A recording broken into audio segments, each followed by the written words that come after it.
स्वागत है आप सभी का आपके अपने YouTube चैनल मैथ्स अवेयर पे। आज हम मैथ्स को बिल्कुल स्टार्टिंग से करने जा रहे हैं। बिल्कुल पहली वीडियो है जिससे हम आज एसएससी जीडी का बैच स्टार्ट करने जा रहे हैं। ये सिर्फ एसएससी जीडी के लिए नहीं, आप किसी भी एग्जाम्स के लिए उठाकर तैयार कर सकते हैं। यहां से स्टार्ट होता है आपका आज का ये वीडियो। हमारा ये नया सफर स्टार्ट हमने किया है जिसमें आज हम फर्स्ट वीडियो से लेके मतलब बिल्कुल बेसिक से लेके पूरा मैथ्स स्टार्ट करने वाले हैं। स्टार्ट करते हैं अपना ये वीडियो पहली बात से कि अंक क्या होता है। मैथ्स की जो स्टार्टिंग होती है वो अंकों से होती है, और अंक क्या होते हैं और संख्या क्या होती है, उनमें क्या फर्क होता है। अंक होते हैं जो 0 से 9 तक होते हैं।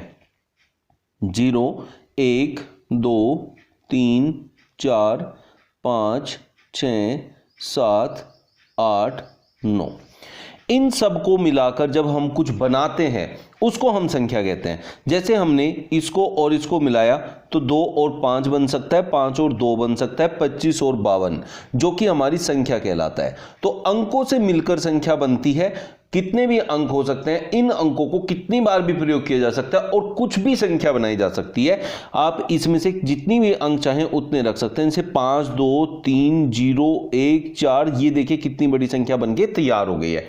इस तरीके से अंक से संख्या बनाई जाती है और अंक हमारे 10 होते हैं 0 से 9 तक। इन सब का प्रयोग किया जाता है। अब जब हम कोई संख्या लिखते हैं, जैसे हमने ये संख्या लिखी, इस संख्या के अंदर दाईं तरफ से मतलब राइट हैंड साइड से जब हम देखेंगे तो ये सबसे पहली जो संख्या होती है इसको इकाई अंक कहा जाता है। इकाई अंक में अब ये जो सारी संख्याएं होती है 10 की पावर के साथ लिखी जाती है। 10 की पावर यहां सबसे पहले है 1, लेकिन उससे भी पहले होता है 10 की पावर 0, क्योंकि हम 0 से स्टार्ट कर रहे हैं। अंक देखिए 0 से स्टार्ट होता है, और 10 की पावर 0 जो होता है वो 1 होता है। मतलब किसी की भी पावर 0 हो जाए तो उसका मान हमेशा 1 ही रहता है। तो इसके साथ सबसे पहले वाली संख्या के साथ हमने 10 की पावर 0 की मल्टीप्लाई की और ये बन गया आपका 4 एकम 4। इस तरीके से सबसे पहले हमने संख्या के साथ गुणा करनी होती है 10 की पावर 0 की, जिससे इकाई अंक बन के आता है। फिर 10 की पावर 1 मतलब ये दहाई अंक हो जाता है, क्योंकि हम जब यहां मल्टीप्लाई करते हैं 10 की पावर 1, 10 की पावर 1 का मतलब होता है 10। तो जो दूसरे नंबर पर होती है संख्या, यहां जो दूसरे नंबर पर है, इसको हम दहाई अंक कहते हैं। दहाई अंक इसलिए कहते हैं क्योंकि यहां 1 10 की गुणा होती है। इकाई अंक इसलिए कहते हैं क्योंकि यहां सिर्फ 1 की गुणा होती है, और 1 कहां से आया, 10 की पावर 0 का मान 1 होता है, इसलिए उसके साथ सिर्फ 1 की मल्टीप्लाई होती है, वो इकाई अंक हो जाता है। सैकड़ा इसलिए कहते हैं क्योंकि यहां 10 की पावर 2 होती है, 10 की पावर 2 का मतलब 100। इस तरीके से इकाई, दहाई, सैकड़ा, हजार, 10,000, लाख, 10 लाख, 10 लाख को 1 मिलियन बोला जाता है। जब भी आपको कभी मिलियंस में बात करनी होती तो 1 मिलियन 10 लाख के बराबर होता है। करोड़ जो होता है उसको 10 मिलियन कहते हैं, 10 करोड़ को 100 मिलियन कहते हैं, और 100 करोड़ को 1 बिलियन। 1 बिलियन जो होता है वो 100 करोड़ से मिलकर बनता है। इन सब की मल्टीप्लाई करते चले जाते हैं और संख्या बनती चली जाती है। जैसे अगर मैं एक संख्या ले लेता हूं 2, 3, 7, 9, 1, 5, 4, 9, 7, 2, 3, 5। अब आप ये देखिए ये इकाई अंक है, सबसे पहले वाला इकाई अंक। फिर 10 की गुना होगी तो ये 32 हो जाएगा। अगर यहां तक की बात करेंगे, यहां तक की बात करेंगे तो 732 हो जाएगा, इसलिए सैकड़ा है। फिर 9732 हो जाएगा, इसलिए हजार है। फिर यहां से 19,732 हो जाएगा। ऐसे करके ये संख्या बढ़ती चली जाती है। ये इकाई, दहाई, सैकड़ा, हजार, 10,000, ये आपका लाख हो जाएगा, ये 10 लाख हो जाएगा, जिसको 1 मिलियन बोलेंगे। फिर ये आपका 1 करोड़ हो जाएगा, मतलब 10 की पावर 7। तो ऐसे करके ये चलता रहता है। इस तरीके से हम संख्याएं बनाकर तैयार करते हैं। ये इनके स्थानीय मान कहलाते हैं। जिस स्थान पर वो होता है वही उसका स्थानीय मान होता है। जैसे अगर हम कहें इस पूरी संख्या में 1 का स्थानीय मान क्या है, तो हम बोलेंगे इकाई, दहाई, सैकड़ा, हजार, 10,000। तो उसका जो इकाई मान है वो 10,000 है। नेक्स्ट, अगर हमारे पास संख्याएं हैं उनको हमें मल्टीप्लाई करना है, ऐड करना है, तो वो कैसे किया जाता है। 2 तरीके से संख्याएं होती हैं, एक धनात्मक, एक ऋणात्मक। अगर मेरे पास एक संख्या है 2, एक है -2, अब इन दोनों को मल्टीप्लाई करना है या फिर ऐड करना है, तब हम क्या करते हैं। देखिए दोनों कंडीशन को समझने की कोशिश करते हैं। सबसे पहले दोनों धनात्मक संख्याएं लेते हैं। धनात्मक संख्याओं में एक 2 ले ली, एक 3 ले ली, तो इनकी जब गुणा करेंगे तो दोनों धनात्मक संख्याओं की गुणा होने से धनात्मक ही आंसर आएगा। लेकिन अगर एक धनात्मक है और एक ऋणात्मक है, ये ऋणात्मक है ये धनात्मक है, मतलब एक पॉजिटिव है एक नेगेटिव है, तब जब मल्टीप्लाई करके जो आंसर आएगा वो हमेशा माइनस का आएगा।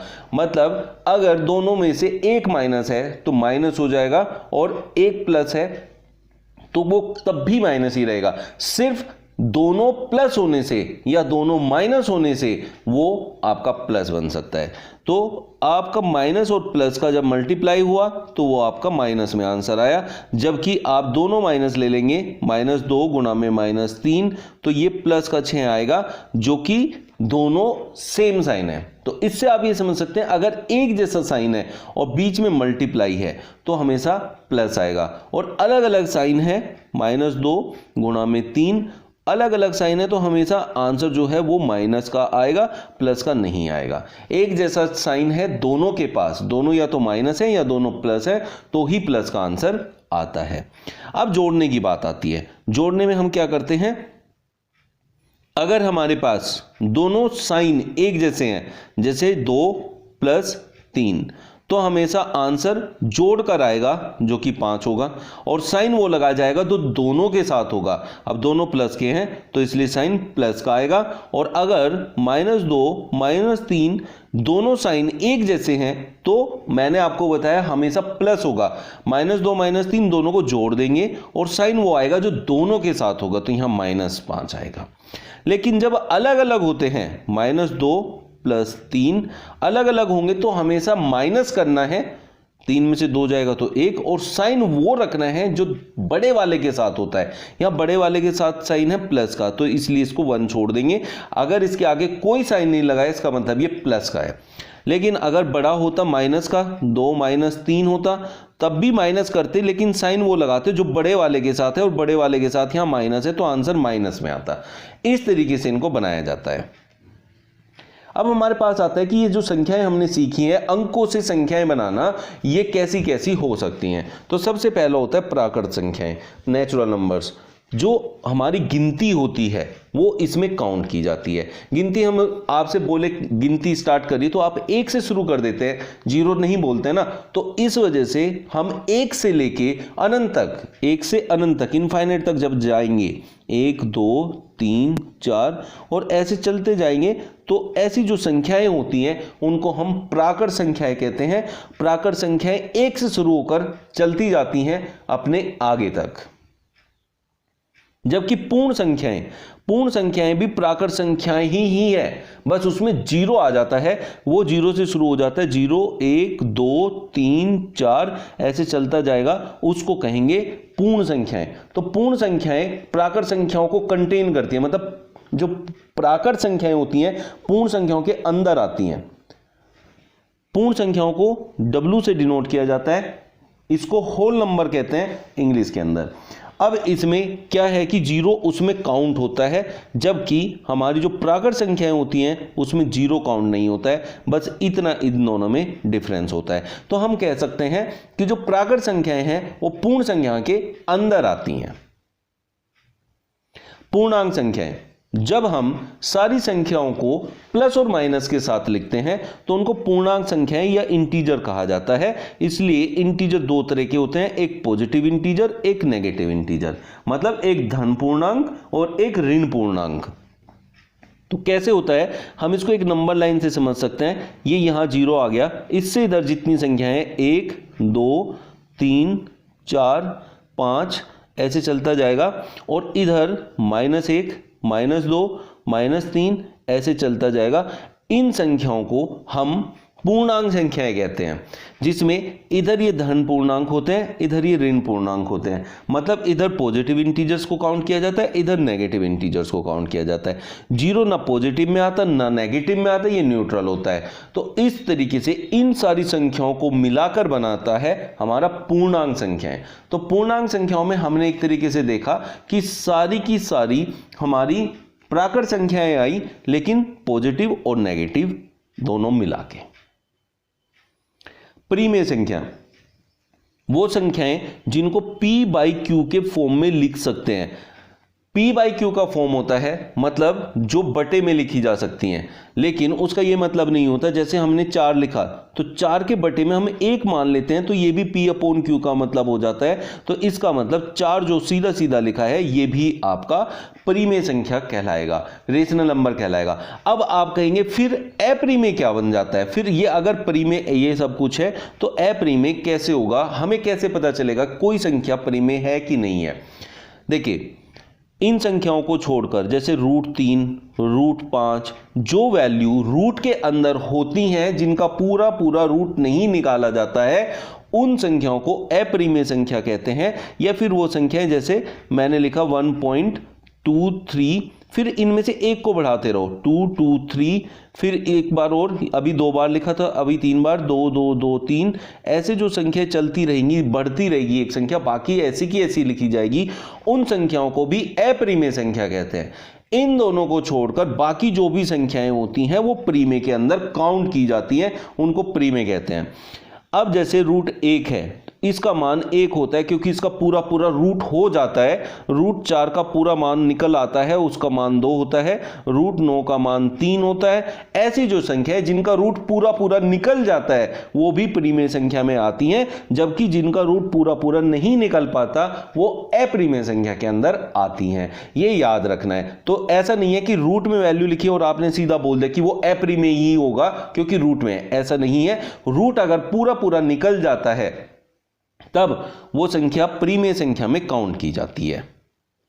वास्तविक संख्याएं, अब जो रियल नंबर्स होता है, रियल नंबर्स दोनों को मिलाकर बनता है। जो रियल नंबर है हमारा वो परिमेय अपरिमेय दोनों संख्याओं का योग समूह होता है। मतलब ये परिमेय संख्या और अपरिमेय संख्या दोनों इसके अंदर आती हैं। तो परिमेय रैशनल और अपरिमेय इरैशनल दोनों को मिलाकर बनता है आपका वास्तविक संख्याएं।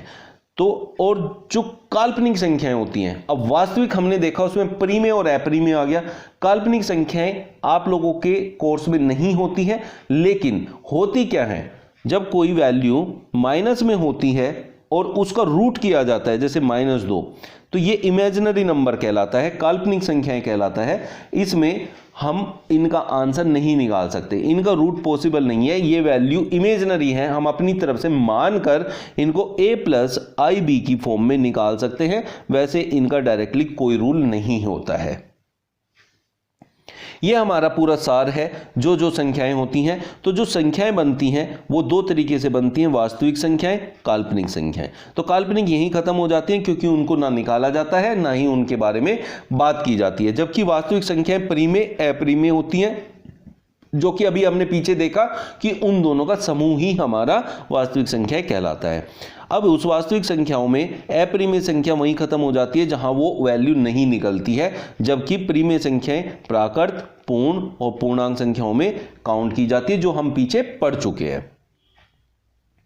सम संख्याएं, इवन नंबर्स, वो संख्याएं जो 2 के टेबल में आती हैं, जो 2 से भाग हो जाती हैं, पूरी पूरी कट जाती हैं, उनको सम संख्याएं कहते हैं। सम संख्याओं में हम ले सकते हैं जैसे 2, 4, 12, 14, ये संख्याएं जो पूरी पूरी 2 से कट जाए उनको हम कहते हैं सम संख्याएं। मतलब जो डिविजिबल होती है 2 से, 2 के टेबल में आती हैं, उनको कहते हैं सम संख्याएं। अगर मैं यहां 19 लिख दूं तो 19 हम देख पाएंगे कि 2 से डिविजिबल नहीं है, तो वो सम संख्याओं में काउंट नहीं किया जाता है, वो विषम संख्याओं में काउंट किया जाता है। तो विषम संख्याएं वो संख्याएं होती हैं जो 2 के टेबल में नहीं आती हैं।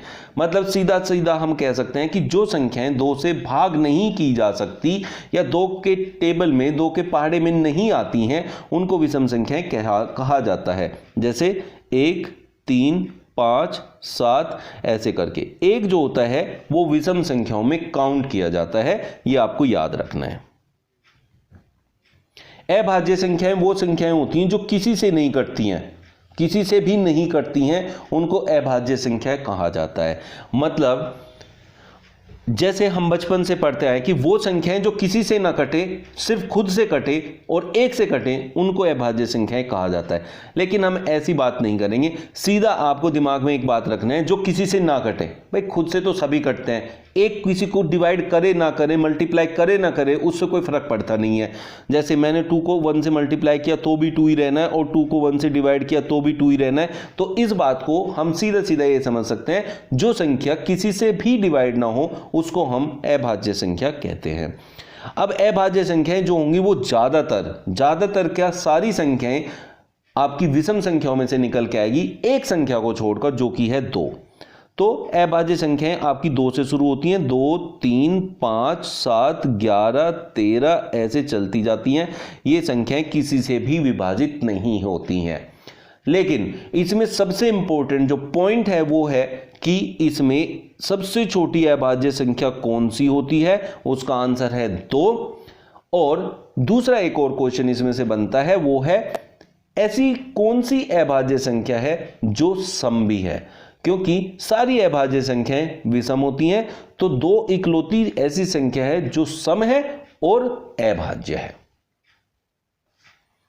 भाज्य संख्याएं वो होती हैं जो एक से ज्यादा अंकों से कट जाए, एक से ज्यादा अंकों से कट जाती है तो उसको भाज्य संख्याएं कहा जाता है। जैसे हमारा 6 है तो ये एक से ज्यादा संख्या से कट जाती हैं, 2 और 3 से कट जाती है।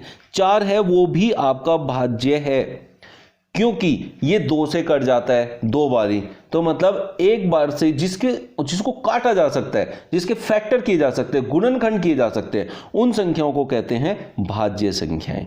तो ये गुणनखंड कहलाता है जिससे हम उसको डिवाइड कर सकते हैं।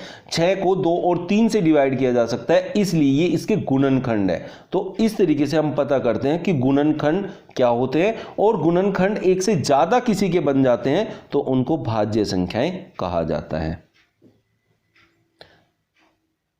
उनको भाज्य संख्याएं कहा जाता है।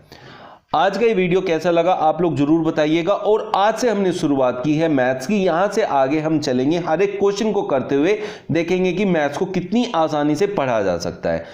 चलिए मिलते हैं नेक्स्ट वीडियो में। रोज डेली 10 बजे मैं आप लोगों को ये वीडियो प्रोवाइड करूंगा, तो आप लोग चाहें तो मेरे साथ स्टार्टिंग से एंड तक मैथ्स को पढ़ सकते हैं बिल्कुल आसानी से, वो भी ऐसी ऐसी ट्रिक्स के साथ जो आपको आज तक किसी ने नहीं बताई होगी। कल फिर मिलते हैं 10 बजे, और जिन्होंने मेरा चैनल सब्सक्राइब नहीं किया प्लीज कर लीजिए, और जब भी आप चैनल सब्सक्राइब करेंगे तो बेल आइकन जरूर प्रेस कर दीजिएगा, ताकि आपको हर एक वीडियो का नोटिफिकेशन मिलता रहे सबसे पहले और सबसे तेज। Thank you.